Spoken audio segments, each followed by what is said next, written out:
Welcome to the webinar on managing diversified food and farm businesses.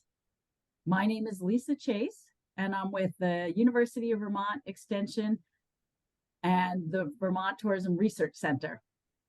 And this is the second in a series of 3 webinars that Vermont Fresh Network is hosting in November and December in partnership with UVM Extension. Funding for these webinars was provided by the Vermont Agency of Agriculture, Food and Markets and the Working Lands Enterprise Board through a grant awarded to the Vermont Fresh Network. Our moderator today is Tara Pereira, who is the Executive Director of Vermont Fresh Network. She has over 25 years of experience in marketing and communications. And with VFN, she works at the intersection of agriculture and culinary tourism in support of environmental sustainability, thriving communities, and a strong rural economy. While she's currently focusing her work here in Vermont, she has traveled quite a bit and lived in other places as well. Most recently, a couple years ago, Tara attended a food studies course in Sicily for a few months. And she continues to use the lessons that she learned in Sicily and San Francisco and other places every day in her work here in Vermont. While working with food systems is certainly her profession, it's also her hobby. She travels for food and she loves exploring and tasting her way through Vermont and the rest of the world. Tara, I'm going to turn it over to you now. Thank you, Lisa. Hello, everyone. Thank you for being here today. Successful diversified food and farm businesses can increase profits, resiliency, and economic viability. However, we can all agree that running a farm is difficult. But what happens in addition, what happens when you include farmers market participation, CSA management, specialty food production, wholesale accounts? Never mind the balancing act of marketing, financial management, and the customer service required for it all. Today, we'll be speaking with Hannah Blackmer, co-owner of Fieldstone Farm in Northfield, and Jennifer Vascotto, co-owner of Trencher's Farmhouse in Lindenville. They'll share with us the unique challenges of managing a diversified food and farm business, as well as lessons learned and the recommendations for others who are interested in growing their own business. Hannah, Jenny, thank you so much for sharing your story today. I'm so happy to have you join us. Why don't we learn a little bit about your businesses? Jenny, do you want to go first? Sure. Hi, I'm Jenny Vascotto. I'm the co-owner of Trencher's Farmhouse. We're a value-added fresh pasta producer. So we have a farm where we have 450 crazy ladies. So we raise heritage breed chickens on pasture, and that is the eggs in our pasta. And then we work with 2 small family farms for the Vermont grown wheat in our pasta. We also farm on about 3/4 of an acre in diversified vegetables, specializing in Italian heirlooms, which go into our fillings and sauces along with our pasta. My partner and I started Trencher's Farmhouse in May of 2020. So great time to start a business. Both of us have a background in fine dining. We are not farmers by trade. We are chefs by trade. I spent 15 years in Michelin kitchens around the globe, specializing in farm to table, but really the longer I was in restaurants, the more clear the gap between customers and the farmers was, especially at the restaurant level. So we really, when we moved to Vermont, we really wanted to be part of the solution in bridging the gap between the farm and the customer. And my husband is from the north of Italy, so taking our expertise and his background with Vermont agriculture. So that's kind of the snapshot on our farm. You want to scroll the slides, Jesse? Perfect. Yeah. So like I said, we're a value-added fresh pasta company. Our main thing is blending sustainable Vermont ingredients with Italian tradition. So on our farm, if you want to just scroll. I don't know how you want. Yeah. Okay. So we broke ground on the farm in 2019, knowing that we wanted to start pasta production, but to be able to do that, we really needed to get the farm up and running. So like I was saying, we started with 50 heritage breed chickens, and now we're at 450, going up to probably 600 by the end of the year. And they're on a pasture rotation. It's about 6 acres of pasture, and we built and designed mobile egg coops designed for our system. So we really wanted to be, when you looked at meat bird coops and the designs out there, they're not really designed for layers. And we wanted to be able to stand up in our coops, so as to limit our team's impact. So we created our mobile laying system, and they rotate around a 6-acre pasture. We feed our ladies certified organic soy-free feed, and they do eat a lot of kitchen scraps. They're a huge part of our waste management program within our kitchen. So they love pasta noodles. That's one of their favorite things. And then we have 200 by 100 foot fields where and I'll talk about it a little later, but we don't grow it all, and we don't want to grow it all anymore. When we started in 2019, we were like, we're going to try to grow everything. And then it was quickly like, that's not a good idea for us. So we have 2 100 by 100 foot fields, and we do grow mostly slow food arc of taste vegetables, especially Italian vegetables. And then we have a 90 by 36 high tunnel where we do, in the summer, we do heirloom tomato and pepper production, but in the winter, it's our ladies help us build soil and nutrition in there. So that's where they are now. And then we have a greenhouse that is specifically for our baby chicks. They stay in there. We do seedlings in there in the in-between period, but our baby chicks are in there most of the year until they move to pasture. We are a CAP certified farm. That's something that was really important for us in having a farm and a production facility in the same place. It becomes a very complicated food safety system that's really important for us, especially as we grew. So one of the first steps for us in that was CAPS certifying our farm, and we are moving to a CAPS Plus, which has the audit and inspection piece next year as we grow. We are right now a team of 9, if you include my partner and myself, which we do. We're here all the time. And then we have 1 farm manager who's been with us. He was our first hire, and he grew into our farm manager position, and 6 rotating team members. When we first designed the system, we were keeping the farm and the kitchen really, really separate in terms of labor, and we just found that did not work for us. It really didn't create a great team environment. It really segregated things too much. And so this year we made a switch, and everybody of our team members floats, and it's been a much better system for us, because our kitchen is really what allows us to have the farm.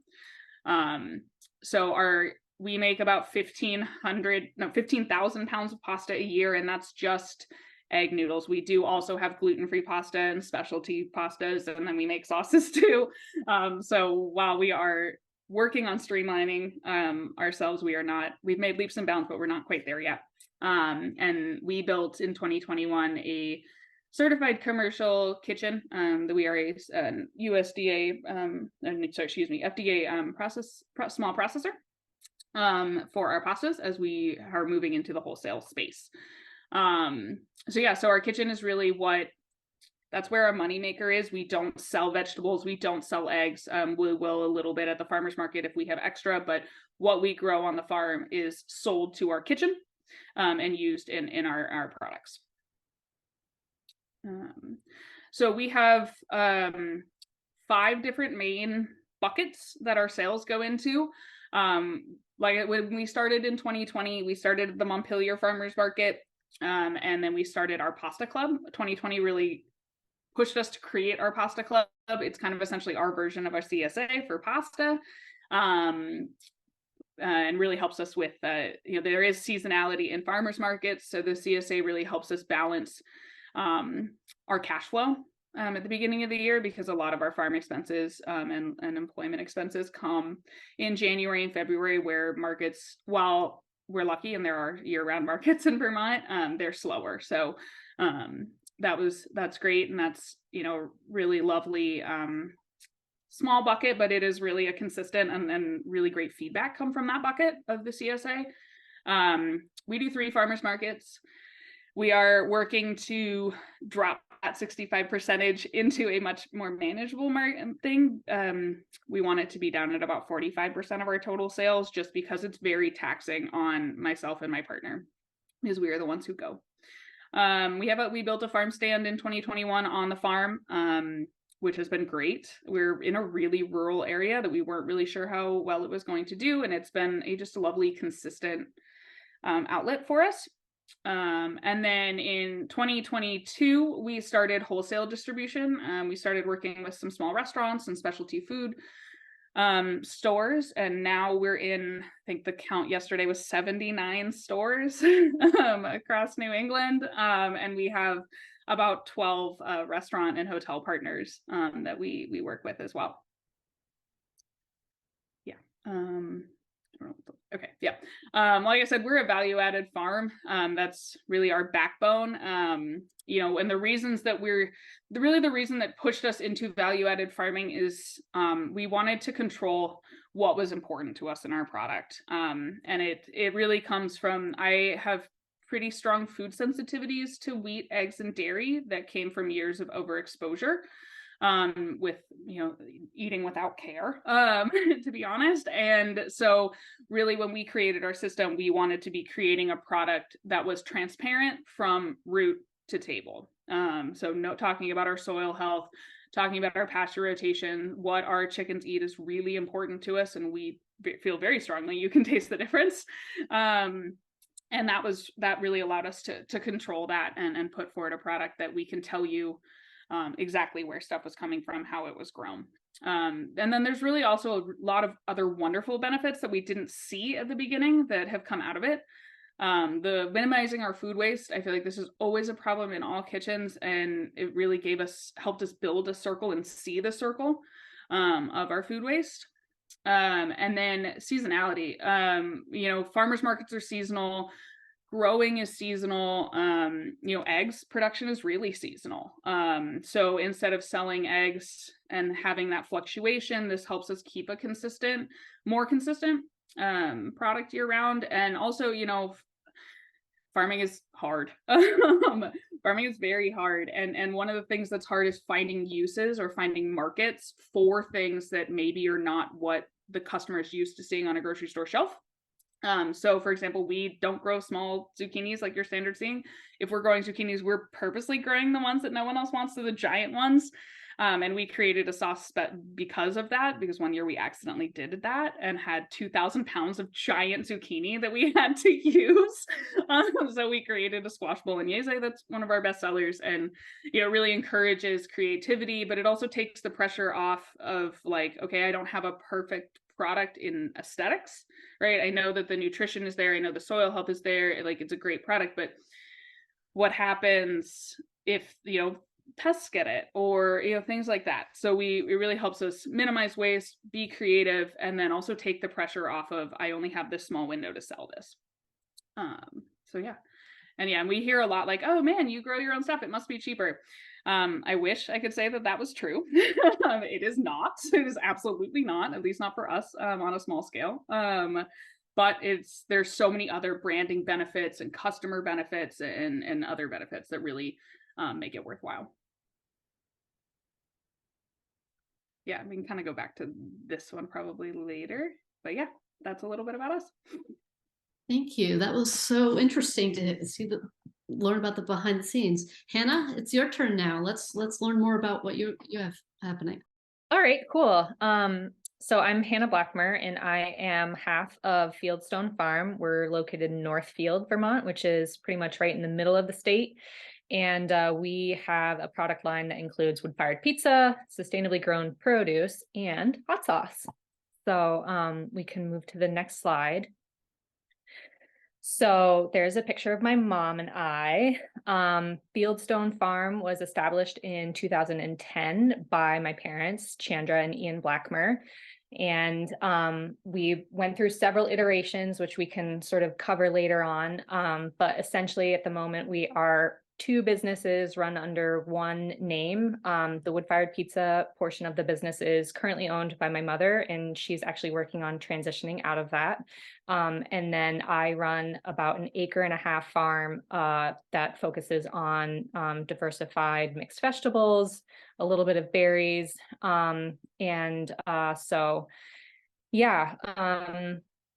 We specialize in high quality, often unique varieties of vegetables, and our pizzas are sold off the farm fully baked, and depending on the location that they're purchased from, can be found either fresh or frozen. And we can go to the next slide. Cool. So this is actually interesting for me because I'm coming up on a almost 10-year anniversary of being here at Fieldstone Farm. And as I was sort of thinking about what my background was prior to farming, and I was like, oh, I don't really have one. Like, this is it. This is what I've done. I apprenticed for the first time in 2011 at Caretaker Farm in Williamstown, Massachusetts, and then graduated college in 2012 and dabbled in some other environmental related work. But as anyone who knows me is well aware, I do not like being in the office, and I pretty much hate all office work other than spreadsheets. So I went out, I got another apprenticeship in the Poughkeepsie area of New York, and did a full season out there. And at that point, at the end of the season, was, at this crossroads of what my next move was. And at the same time, my parents were at a similar crossroads of the farm businesses were really starting to take off. The wood-fired pizza was getting a life of its own. And so they were in the process of figuring out whether or not they were going to grow those businesses and follow the direction that the products wanted them to go, or if they were going to sort of pull things back and keep it at a manageable scale for the two of them. So we got together and decided that the best course of action for both of us was that I would come and join the team. So in 2015, I moved home to Vermont and have been running the veggie portion of the business essentially since 2017. So as of this moment, our markets look like, for the veggies, 70% retail, direct to consumer, through the Montpelier Farmers Market, which we've been vending at for 8 seasons now. We have a small CSA, which makes up about 13% of our vegetable sales, and then 17% are wholesale channels. We work with one larger farm stand. We have a few restaurants and catering accounts, and we also work with Trencher's Farmhouse. And then as the pizza side of things, as of the end of 2022, 2023 was a little bit of a transition year for the pizza, but about 85% of the product was moving wholesale through farm stands, stores, co-ops, restaurants. Farmers to You is also a very large account. And then 15% was sold through retail channels. The Northfield Farmers Market runs an online winter farmers market, which is very cool. And then the pizza was also available for our CSA customers to purchase directly. And so we can move on, and maybe we'll skip this for now. This was a little bit of a time frame of the history of the farm. And then I thought I would throw in some pictures of how it started. This is 2015 to 2023 is the next slide. So that's the Montpelier Farmers Market, which we really love vending at and really love the consumer relationships that we've developed. And then the next slide is the first winter of our pizza operation, which is hilarious to look back at. And this is sort of a representation of where we're at now. So.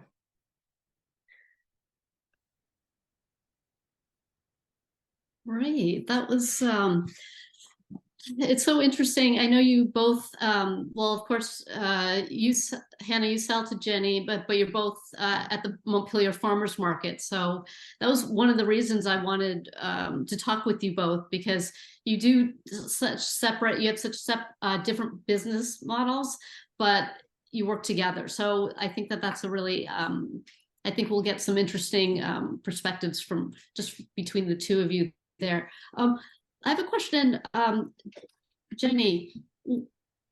How, and actually it's for both of you, but how did you separate out the many elements of the business at first between you and Giacomo, basically at first? And has that changed at all? Have you found things that you're like, you know what, I kind of like doing this stuff, and I thought I'd like this, but I don't. Did anything like that happen? Oh yeah. I think, anyone who works with their partner knows how hard that is. You get a big pat on the back, I feel like, for your relationship when you work with your partner. And the best thing about us working together is what he hates, I love, and what I love, he hates. It's really like it happened by accident. We really did not know that was how we were. But it's been a real blessing in disguise. When we obviously do a lot of things together, and a lot of, as we grow, like we broke the ground together. We're doing everything together, especially that first year. He tends to lead. Especially before we had our farm manager, he was really leading the farm and the chickens, and I was leading the production, just because that's where our expertise were. He had a little bit of farming experience, but not really a ton. So, and he, as we kind of grew, I'm still the head of our production facility. That is my main hat that I wear, is the head of production. And he's really taken over the head of logistics and sales. That really has kind of morphed into his specialty. There were definitely things at the beginning that we thought was easier to do together, and we found was not. And then there's things that we thought would be easier separate, and it's not. It's definitely been a steep learning curve in working together and balancing that, especially when you add employees into the mix. And Hannah, what about you? You mentioned that you prefer being out on the farm or outside, that in spreadsheets. But how has that changed? Has that changed, or how does that work for you and your mom and all of that? It has not changed. It's potentially gotten worse. And I think, when I moved home, it was sort of this open book. I was still young. I was still trying to figure out what it was that I was really doing. I knew that I wanted to grow food, but I wasn't quite sure how that was going to manifest itself. And at the same time, my mom was building this pizza business, and I was very adamant with her that, like, that's not really the direction that I wanted myself to go in. I love food.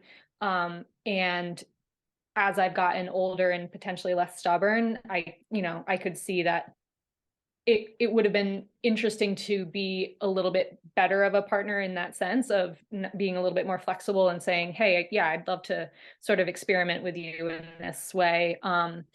But no, for me, it's very much been, I want to be outside. I want to be growing things, and other people can deal with it. And talk a little bit about sorry about that, my dog. Can you talk a little bit about how did pizza come into play? Great question. I think Jenny sort of touched on that. For us, it was the same notion of we had food waste. There was farm waste. There was extra product that they didn't have a channel for. My mom was a home cook when I was growing up. She had no baking experience, and it just kind of clicked for her that, maybe pizza could be a way to use up extra tomatoes or extra kale, or even, summer squash. For her, it was a very much seasonal, local, what do we have extra that we can dedicate towards an additional product? And so she took a class at King Arthur Flour, and the rest is history. She just kind of like put her nose to the grindstone and went for it, which is really cool because, I could never do that and, have an entire career change and say, okay, I'm going to start making pizza. So that's kind of, I think for a lot of farms, how value-added products start to surface is that you've got something extra, you don't know how to sell it, you don't know how to convince someone else to work with it. And so you're like, well, hey, why don't I try something? And Jenny, since you're the head person in production and you manage production, what does that look like in a week? Or how does that, because if you're doing 15,000 pounds of pasta alone a year, that's separate, of course, from your sauces and the other things that you make. So are you like between and let's hold on the farmer's market for a second, but just in your like retail, restaurants, what does a week look for you? Yeah, so we have a very complicated production system because we also offer gluten-free pasta. So we essentially shut our production facility down for wheat, deep clean, and reopen it for gluten-free. So we've made it even more complicated for ourselves. But again, our value-added product is the eggs into the pasta, so it works really nicely. And we have our wholesale accounts go out on Tuesdays for the most part. Now with distributors, it's a little bit different, but at the end of the day, our Tuesdays are our wholesale. And then, so we have our kitchen operates every day. We have a 7-day operation for the most part. Saturdays, because of farmers markets, are the one that is not really in production, that it's mostly in farm stuff. But so Sundays tend to be the specialty days, so we'll make all the filled pastas, the raviolis, set ourselves up for the week. We have a lot of custom orders from chefs, so that is kind of when we get those done. And then Monday is a big pasta day for traditional egg pasta, the wheat-based pastas, and we will run about max production in a day is about 800 pounds in one day. Yep. And then orders go out on Tuesday morning. The kitchen gets reset into gluten-free. So gluten-free, depending on orders, can take 2 days because that machine is about a fifth of the size. We have a dedicated gluten-free machine. So that machine is much smaller. So sometimes it takes us a little bit longer, but our desserts are also gluten-free. So we can kind of work in, the sauces are always gluten-free also. So we can kind of work in some of the other products while that is going on. And then Thursday, Friday are set up for market days. So we're kind of packing, getting all the breads that get done, desserts, anything that needs to be finalized for markets. So we have a couple of questions. Hannah, do you have any help in your garden efforts? Yes, I should have covered that. I do have one full-time employee, and then I have 2 part-time employees, but it's all seasonal. So my full-time staff run from mid-April to mid-November, and then other folks join in sort of during peak season time, so more July to October. Okay, and there's a question in Q&A. How would either of you suggest getting into a regional wholesale distribution? Currently I sell 100% wholesale to restaurants, delivering everything myself, but I want to expand production and distribute regionally. Should I get a certification like CAPS first? Should I contract a food distributor to just ship my products to accounts that I establish myself? Should I sell directly to the distributor so I can resell? So I'll go ahead and take that one. So there's a lot of different questions in there. And I think that when you look into food distribution, the thing that we really found was the most important thing to set us up was knowing our food cost and knowing what margins we had. Because the minute you start working with distributors, they shrink. It's so much smaller and everything becomes tighter and tighter and tighter. You're seeing hidden costs like buybacks and promotions. And so especially with wholesale products, really dialing down in your margins, I think, is a great place to start, followed by also the food safety side of it. Depending on the distributor you're going to go after to talk to and work with, there are going to be requirements for food safety. And I think personally, the CAPS program I'm a huge advocate for it. I think it's Hans Estrin is the one who kind of heads it up over here. He's a great resource. They're really, I'll say this about any agency, especially in Vermont, they are there to help you. Your inspector is your best friend. I text with mine when I have questions. I call him with anything. Like, they are a huge asset when you're going into a new channel. Because they've seen different businesses, and maybe they won't have exactly the answer for you, but they'll be like, oh, I did work with this other business that was similar, and this is what they did. There's a lot of resources out there, and depending on the product, each distributor is different. So really finding the distributor that works for your product, thinking about what is important to your brand, what is, who is your customer base, right? I want to be reaching X customer, is really important when there's a lot of distributors out there, and being choosy, and being the one that communicates with you in the way that you find appropriate. Those are all really important places to start. Could you talk a little bit about your hot sauce? Basically, I think we talked pizza, but how did hot sauce come about? Because I know that you use sea berries in them, correct? Mm-hmm. Yeah. So same as the pizza, I had a glut of hot peppers that I wasn't moving. I have a tendency to start growing something that I'm really interested in, and then sort of like make the market come to me, and sometimes it doesn't quite work. So at the Montpelier Farmers Market, which is really, like, farmers markets have been such a development or a hub of activity for relationships developing for me personally, and I'm sure it has been for a lot of other vendors. I met a co-packer who was a vendor for us, or a vendor at the farmers market for many years, who had offered to me at one point if I ever wanted to do some micro batch hot sauces to just get in touch, and so I did, and we just started experimenting. I work with another farm here in Northfield called Green Mountain Girls, and we do a lot of collaboration.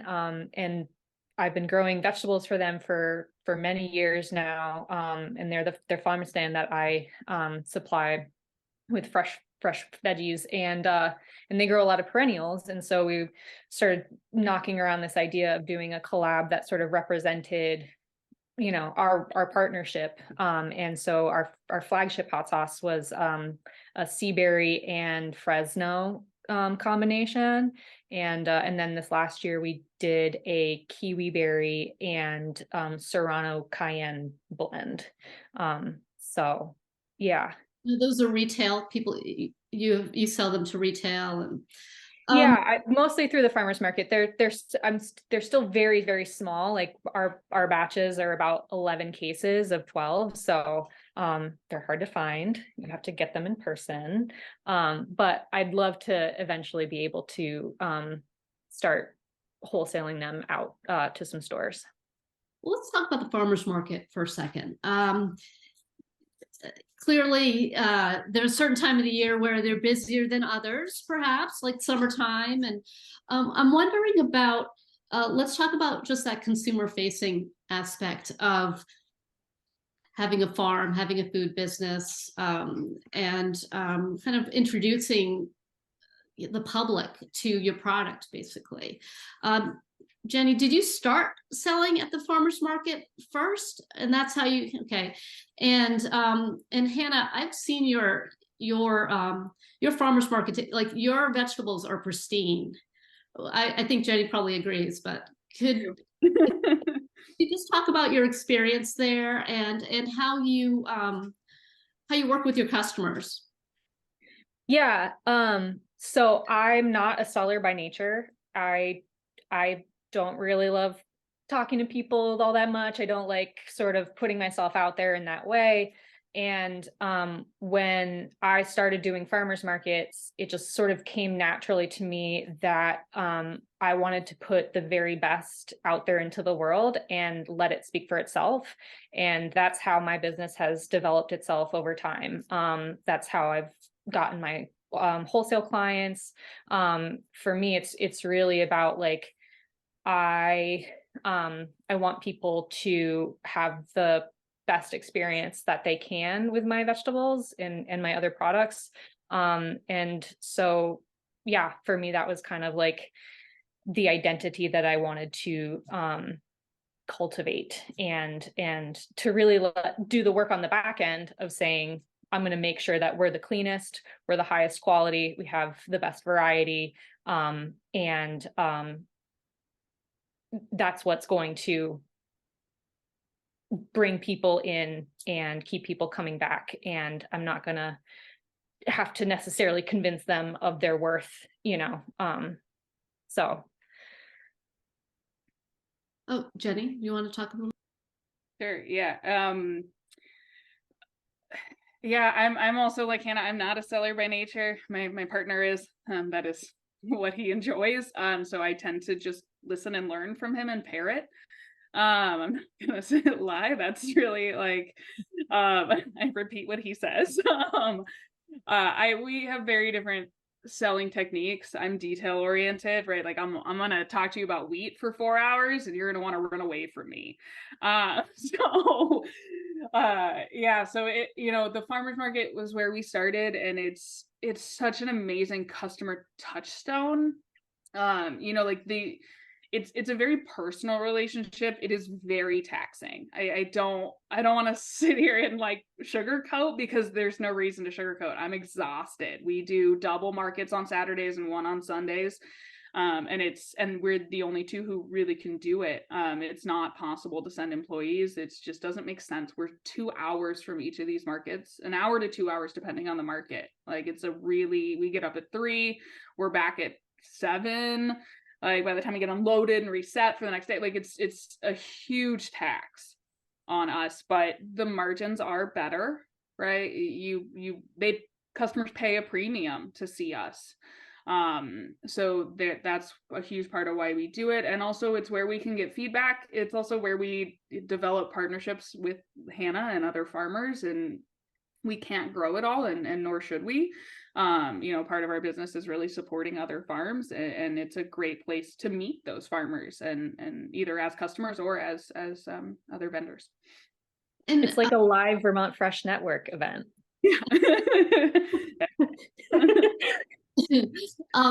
Well, we have some questions here in chat. I just have one follow-up, and this regarding the farmers market.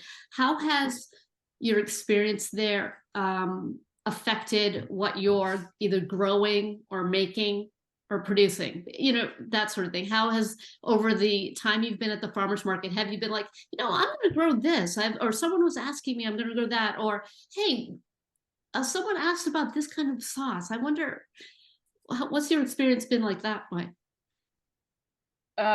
I think for us, the thing that's the hardest is kind of the flip side of that, is we'll put out a product that, because maybe I have this small batch of something, I'm going to make this, and then people really like it, and then you don't either have enough to make more, and that becomes a problem for us, where take and bakes is kind of my what I'm thinking of. In 2020 we did a lot of them because that was what made sense for us, but really it didn't make sense for us dollar wise. And so discontinuing products at farmers markets is really difficult. You hear it, especially as they know you more and more. But it does also like give you a lot of fun flexibility there too. But yeah, it's hard. Hannah? Yeah, so I think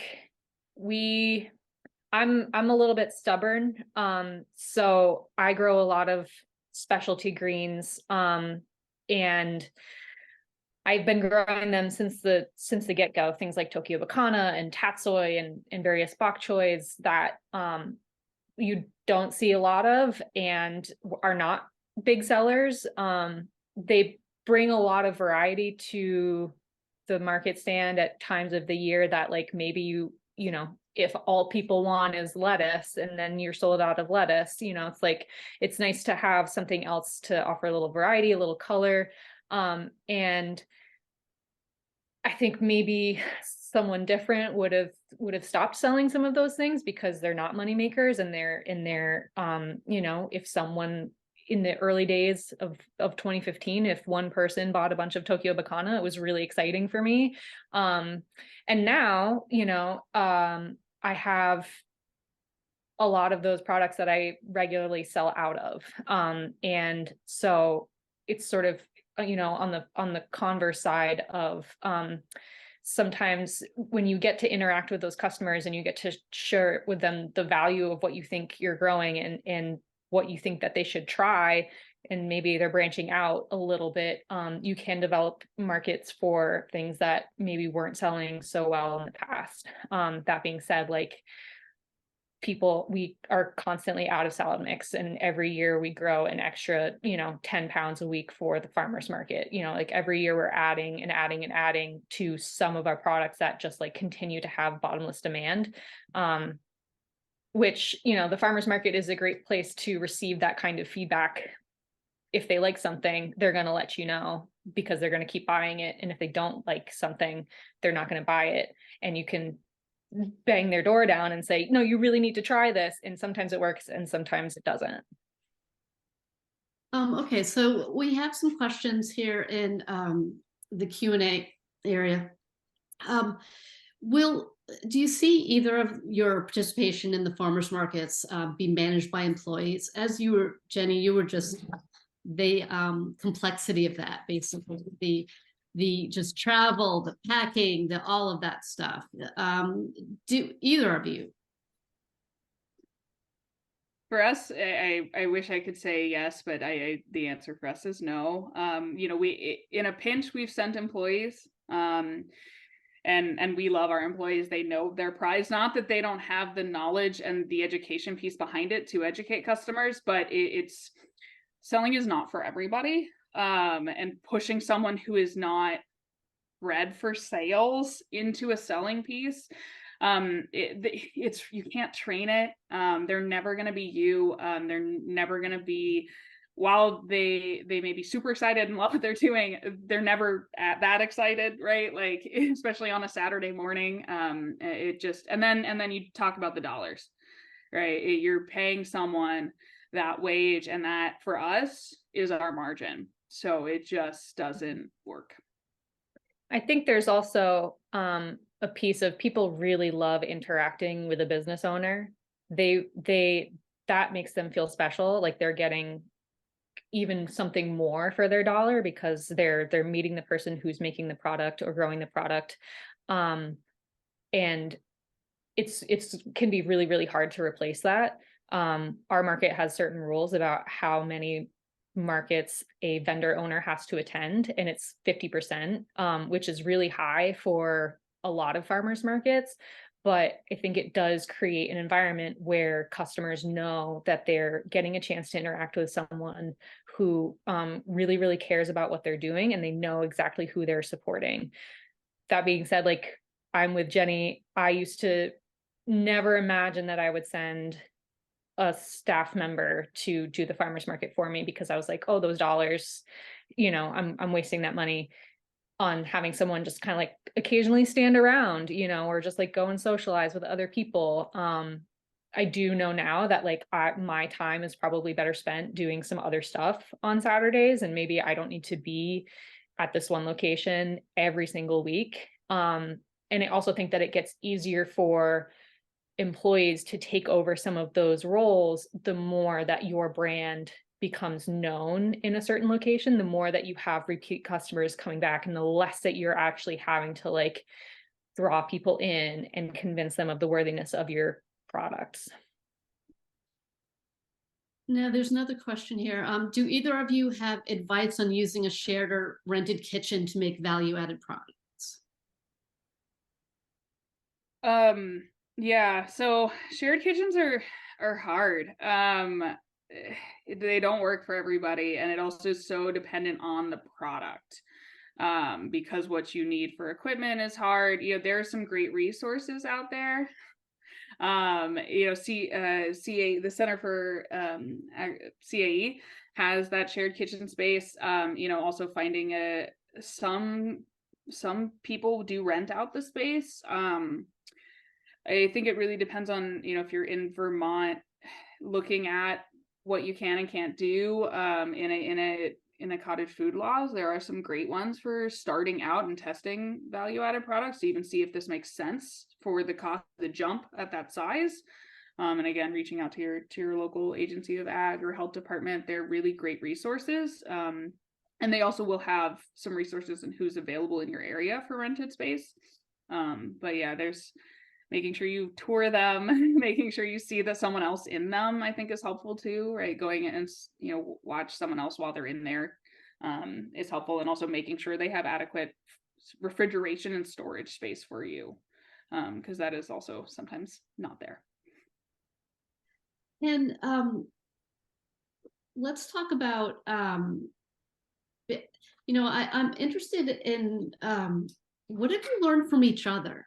Basically, since you know each other, Hannah, you sell to Jenny, you both have that interaction. Has there something that you've learned from each other, or have you been able to, the weather was this past year, the weather was pretty crazy, right? And so many farms had, whether it be frost, whether it be flooding, all of that, right? How do you, and balancing out what you're growing versus what you need, how did that work out for you this year? But also, how do you work together? Hannah's a really important part of what we do.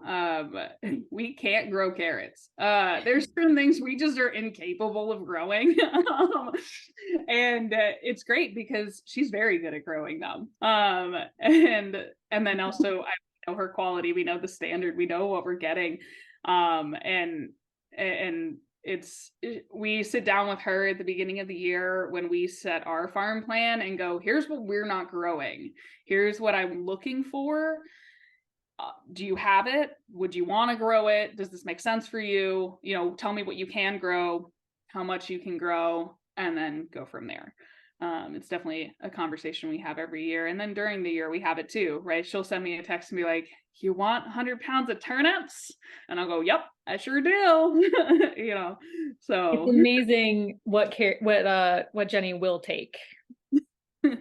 I have yet to really receive a no, and that's really cool. I think it's also, I don't know, it's really fun when you find someone that cares about the same stuff that you do. And I feel very fortunate that we've been able to develop that relationship, because it can get stagnant to do the same thing year after year. And to know that there's someone else out there who's like, no, I want to experiment with these things, or I'm happy to take on something that you're, not capable of selling. It's just, I don't know, there's an invigoration when you have those ultra personal working relationships, that just it's the spice of life for us. It really is. Okay. Yeah, I think that I would think that if you have 100 pounds of turnips and Jenny's like, yeah, I'll take them, it's created for you. And Jenny's like, what can I do with the turnips? What can we do? Right? Yeah. That's created some of our most popular sauces, right? We do a vodka sauce that's a white vodka sauce, which most people are used to the tomato base, because Hannah grew a bunch of turnips one year, it was kohlrabi. Sorry, it was kohlrabi one year. Yeah. And she went, do you want this? And I went, yeah, because I need it. Right. We're in a colder climate. So we tend to sit about 3 to 4 weeks behind them in farming. So especially in root veggies and things like that, I need her at the beginning of the season. And then at the end of this, later on when I'm preserving, to keep myself, we can't discontinue a sauce really, because I have to be preserving to keep it around all year. So we created our Farm Roots vodka between we grow what we can grow roots wise and what she can grow roots wise. And then it flips into our pestos on the other side, because she'll go, hey, I'm harvesting rutabaga. Do you want the greens? And I go, yeah, I want the greens. And they go into our pestos. So, it really helps us keep creative, and then also, make sure it's of the quality I want, of the nutrition, and of the sustainability. Really, it makes it really easy. We have 2 more questions here, but I want to get to that slide, Jenny, that about lessons learned and things like that. So let me ask these 2 questions of you. One, do you have I know who you buy your wheat from. Can you talk a little bit about your wheat and where you get that? And also, do you define yourself more as a farmer or a chef? A chef. I am not. I would caveat that by saying, if you're going to call me a farmer, I'll be a chicken farmer. I am not. That is really, I love our crazy ladies. I spend a lot of time when I'm not in the kitchen with them. And don't get me wrong, I love vegetable farming. There's something about harvest that I really enjoy, and that, but my area of expertise, what I bring to our business is the chef side of it. Our farm manager and Giacomo, in conjunction, really work very hard to give me really beautiful and awesome products. So so for that. And then for our wheat partners are really special to us. We have 2. NEK Grains is in Waterford, Vermont, so they are 10 miles down the road from us, and they started their business the same year we did. And so we really have grown together. And it's really a wonderful conversation about, we'll go out into the fields, especially in a year like this, where you're losing wheat crop left and right, and we're used to that. To be honest, that is the beauty and the curse of using local wheat. It is, weather is a thing, and it's hard, but when you have these relationships, it makes it easy, because while maybe one varietal failed, I know your quality is there. I know, what, and you also have a conversation about what I do have. Here's the information that I can give you. Here's the wheat I do have available. And then I get to go, great. I'm going to keep everything the same from a customer perspective. I'm going to change things on my end, and we're going to just keep working together. Which is what happened with Nitty Gritty Grains this year, right? They had a total crop loss in one of theirs that we used, and then it became a conversation. Hey, no problem. This is what I'm projecting for the ton now in tons of flour, which is just wild. We started buying from NEK. We were talking about 50 pounds of flour maybe every 2 weeks, and now it's you're talking about 500 pounds of flour every week, every 2 weeks. So it really, these are conversations that are really important to us, because as we grow, their relationship is key to our business. And so if we don't communicate with them and develop actual personal partnerships, when something happens, right, I need to know about it. I don't want to be going elsewhere with my business if I don't have to. So how can I support you, and how can we keep these channels open to make sure that we can just flip into something different? Let's go. We're coming up on our hour, but I want to get to your slide. Jesse, can you pull up the slide, and can you both, Jenny and Hannah, talk us through this and what you've learned? We kind of did this together last night, so we did cheat a little, but so yeah, I think some of these we've kind of touched on, but really, like, using the agencies that are around in your area, right? Even if you're just thinking about it or want to, starting conversations, you don't have to have all your dots in a row. And I think that, especially like coming from bigger states, your inspectors or the agency folks seem scary. And they're really not. They're really there to help you.